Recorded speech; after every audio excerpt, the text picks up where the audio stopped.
ताजिर और यतीम। ईमान का असफर बगदाद के मसरूफ शहर में अब्बासी खिलाफत के दौर में एक मालदार ताजर रहता था जिसका नाम अब्दुल रहमान था। इस कैदिकान शहर के सबसे बड़ी दुकान थी जहां हिंदुस्तान से मसाले, चीन से रेशम और अरब से अतर आते थे। लोग से कारोबारी जहाना के लिए जानते थे, लेकिन कम है लोग के दिल की तन्हाई से वाकिफ थे। हर रात अब्दुल रहमान अपने बड़े सहन में बैठकर सितारों को तिका करता और चुपचाप रोता। इस कादर दुनिया से छुपा हुआ था, मगर अल्लाह से नहीं। इसकी बीवी कई साल पहले वफात पा चुकी थी और इसकी कोई औलाद नहीं थी। सारी दौलत के बावजूद वो खुद को जमीन का सबसे गरीब इंसान महसूस करता था। एक रात अब्दुल रहमान ने ख्वाब देखा। एक नूरानी शख्स जो सफेद लिबास पहने हुए था इसके पास आया और कहा, अब्दुल रहमान, तेरी दौलत एक आजमाइश है। दरिया के किनारे यतीम को तलाश कर तेरा दिल सुकून पालेगा। वह हड़बड़ा कर उठा। क्या यह महज ख्वाब था या पैगाम? अगली सुबह उसने अपनी दुकान अपने मुलाजमीन के सुपर्द किया और दरिया के किनारे चला गया। दजलहंदी आहिस्ता से बाहर ही थी और सुबह का धुंधला कहर छाया हुआ था।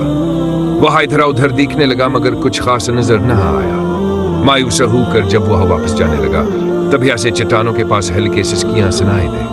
वहां एक 10 साल का बच्चा पड़ा था। उसके कपड़े फटे हुए थे, आंखें भूख से धंस चुकी थी। अब्दुल रहमान नरमी से बोला, बेटा तुम्हारा नाम क्या है? बच्चे ने डरते हुए ऊपर देखा। यूसुफ। तुम्हारे वालिदैन कहाँ हैं?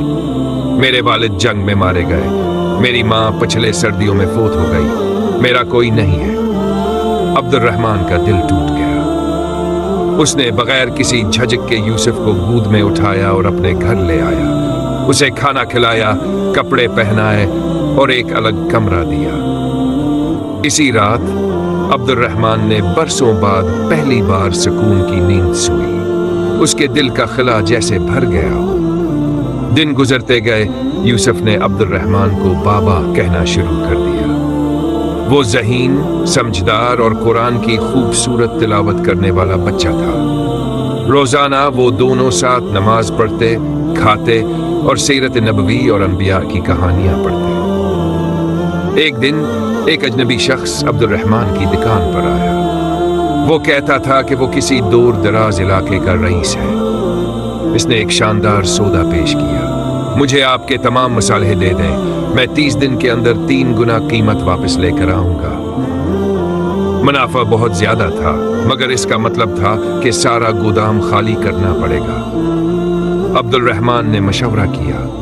कुछ ने मना किया, मगर यूसुफ जिसका दिल साफ था कहने लगा, अगर आप ये सौदा नीते खैर के साथ करें ताकि गरबा की मदद हो सके तो अल्लाह बरकत देगा, चाहे फायदा हो या नुकसान। यूसुफ की हुकमत से मुतासिर होकर अब्दुल रहमान ने सौदा कर लिया। लेकिन 30 दिन गुजर गए, फिर 40, फिर 60। वो रईस वापस न आया। अब्दुल रहमान की दौलत का बड़ा हिस्सा खत्म हो गया। लोग इसे बेवकूफ कहने लगे। इसके हरीफ अफवाहें फैलाने लगे कि वो बूढ़ा होकर दिमागी तवाज़ुन खो बैठा है। मगर यूसुफ कभी इसका साथ न छोड़ा।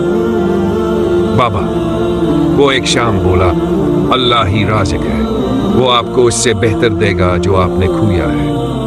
क्या नबी करीम ताइफ में सब कुछ खोकर वापस नहीं आए थे और फिर इस्लाम को फतह दी गई? अब्दुल रहमान ने आंसुओं के साथ मुस्कुरा कर कहा, तो ही मेरी सबसे बड़ी दौलत है मेरे बेटे। एक शाम जब वह दोनों मस्जिद से वापस आ रहे थे, यूसुफ ने रास्ते में एक शख्स को सड़क किनारे बेहोश, गंदे और भूखे हाल में पड़े देखा।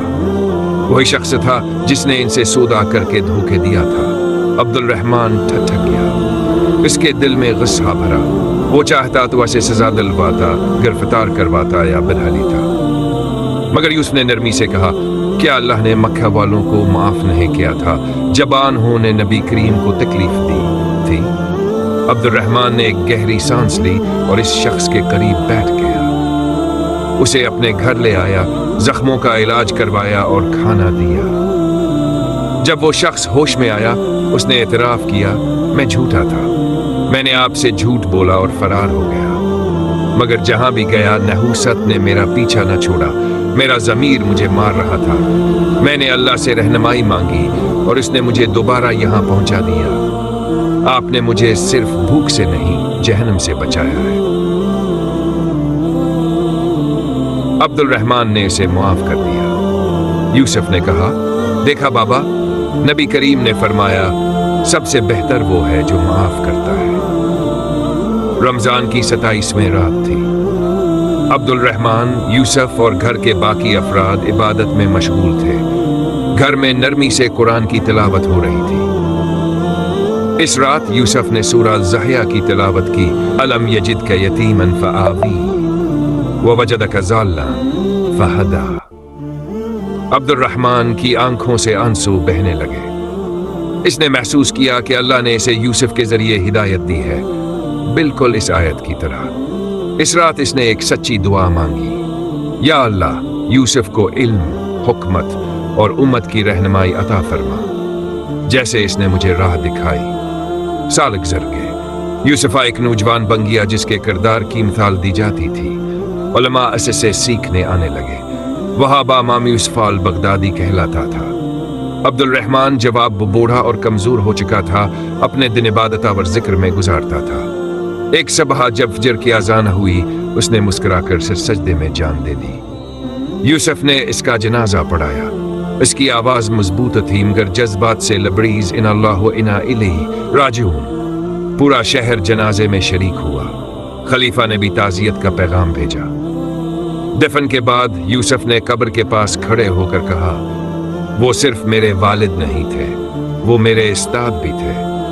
उन्होंने मुझे मुआफ़ी, कुर्बानी और मोहब्बत सिखाई। उन्होंने हर चीज़ दी और इसके बदले आखिरत की सब कुछ हासिल किया। सालों बाद एक बच्चा इसी सहन में बैठा था जहां अब्दुल रहमान कभी तन्हा रोता था। वो यूसुफ से बोला, फिर से वो ताजिर की कहानी।